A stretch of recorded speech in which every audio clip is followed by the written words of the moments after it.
It's been a while, hasn't it? I'm sure some of you are surprised to see this episode on your feed, and a few of you probably knew it was coming. But let me tell you a quick story. Earlier this year, I logged into Discord one morning and found that the show's community was gone. Not muted, not removed from me, but just gone. I had a few of my friends confirm that they were seeing the same thing, and a few of the community members and mods had confirmed it too. One of my worst fears for the show had come true.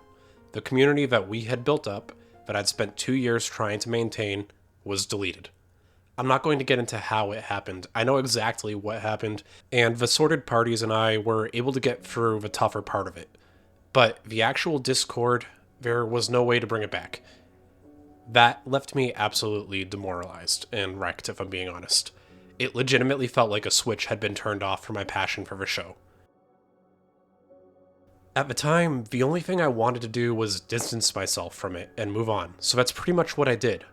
The show's socials have been inactive since then. There hasn't been an update episode until this, and you've probably seen it already, but I deactivated the store and the Patreon.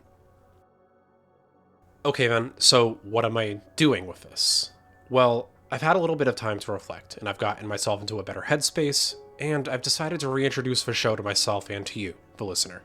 We're starting small again, and working our way back up, and every little bit helps. So this little mini, it's about the show, it's about me, and it's about my love for this field. I guess you could say it's my love letter to cybersecurity, and it's also going to be a glimpse into what you're going to get coming up.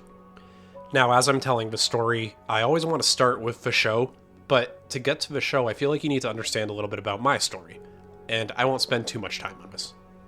I started my career in a military background. I worked specifically in a unit that gave me opportunities to learn everything from help desk to network engineering, and they even let me dabble in things like wideband communications from time to time.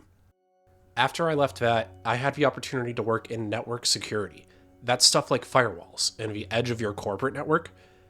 I think this is where my focus really started narrowing in on what I did and didn't like for my actual career. It's kind of crazy to me that it took several years in to actually start this journey. I remember the best part of this job for me was running vulnerability scans, and I think a lot of veterans of the field might scoff at that, but there were a couple critical pieces there for me. Sure, in some companies, there are scan jockeys that exist purely to shuttle scan results from one stakeholder to another.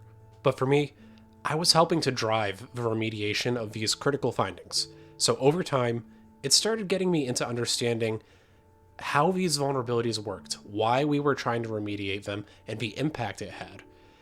I spent years there until I went back to contracting for the military, and at this point, I moved over to writing cybersecurity strategies for certain programs. I really wanted to hammer down my technical writing skills. At that point in my career, I felt like I was very technically adept, but actually applying that to policy didn't really come into play yet. And eventually, that led me down the path that I'm on right now, working with an incredible crew as a part of a wider cyber defense team. It also got me to the point where I started the show. Now, I'm not going to get into the specific of each of these jobs. I'm not going to list out what technologies I work with, give you my entire resume. That's already out there. But what I want you to see is in that journey, I found what I liked in the field. I worked up my skills there, and then I identified what the next step I needed to get better at was, and I tried to work for it. So, that brings me to a few years ago, when I sat down with my current boss. At that point, we were talking about what kind of things I might want to do in the coming year for personal and career growth. And one thing we both agreed on was getting myself in front of more than just my technical stakeholders to broadcast our team. That might seem fine on the outside, but let's unpack it a little bit. Myself, I'm largely an introvert. I'm not antisocial, but I do love my peace and quiet. I'm technical. I have a distinct memory earlier that year spending a half hour explaining how a specific buffer overflow vulnerability worked to a room of people who definitely did not care about it.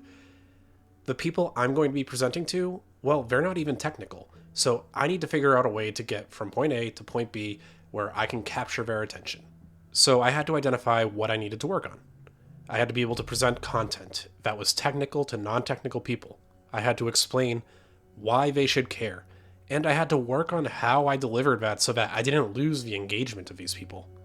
After some thought, I came up with this show, What the Shell. I had, at that point, been listening to Darknet Diaries for quite a while. I had maybe 3 or 4 other podcasts in rotation as well, and what I found myself doing was thinking things like, okay, I really like how Jack breaks down his stories in this way, but I also like how this show does its promotion. My goal was to use my love for creating content, my love for the field, and my want to gain a few new skills to create something that I could be proud of both personally and professionally. The first few weeks of planning were interesting. I remember it being in the summer, and I would go for a run, and then on my cooldown walks, I would listen to an episode of Darknet Diaries and actually take notes on my phone about how Jack structured his stories. I would listen to people like Bernie Burns and Jeff Ramsey talk about how they started their passion projects and how it had grown from something small into something that they'd been maintaining and cultivating a community for. I had tons of notes, and so I got to brainstorming the very first few episodes and a trailer. And things have changed quite a bit. You may notice if you go back and listen to that, I brought in a lot more outside clips. I didn't have the same narration tactics. I sometimes structured it from the point of view of a specific person. All that stuff led to how I present the show now. And honestly, those episodes even came before the name. I had a couple of names picked out, like Patch Me Up, The Root Problem, and eventually I just landed on What the Shell. The shell piece referencing the command line and the play on what the hell combined for a fun bit of a word gag for me. And if you ever meet anyone in my personal life, they'll confirm that I am unbearable with puns and wordplay. I mapped out a couple episodes, things like the Colonial Pipeline hack, which was our first one, all the way through Kevin Mitnick parts 1 and 2, and at that point I think I had planned up to the Jonathan James episode. The rest is history, I guess. You can see it in my feed. Over 2 years, I put out 35 episodes before the long break. I've interviewed people like Alhaz Red, Nahamsek, and even Jack Resider himself, the one who inspired me to get into this. I've covered North Korea, Russian hackers, and US cyber vigilantes. So where do I go from here? Well, I've got 3 episodes that I'm working on right now, and I'll tell you what the next one is. The first one back is going to be a little bit of a small bit on the CrowdStrike fiasco that happened in July. I found it incredibly interesting and had a lot of people asking about it in my personal life and online. So I'm going to get something up in early August for that and have it out for you, I want to say the first Wednesday in August, a week from tomorrow as of the time that I push this out. I've spent some time this week rebuilding our community in Discord. It's not much yet, and it won't be for a while, but it's back. I'll have a link to it in the episode description down below.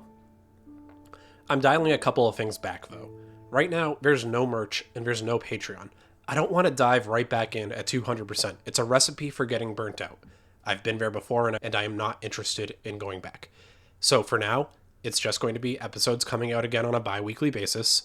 And between that, rebuilding the socials, maintaining the Discord, I think I'll have enough on my plate for a little bit. Well, that's about it, I guess. I'll see you next week for episode 36. Oh, and in case you forgot, I'm John Cordes, and I'm happy to be back to tell you what the shell is going on in the world of cybersecurity, hacking, and dark web antics. I'll see you next week.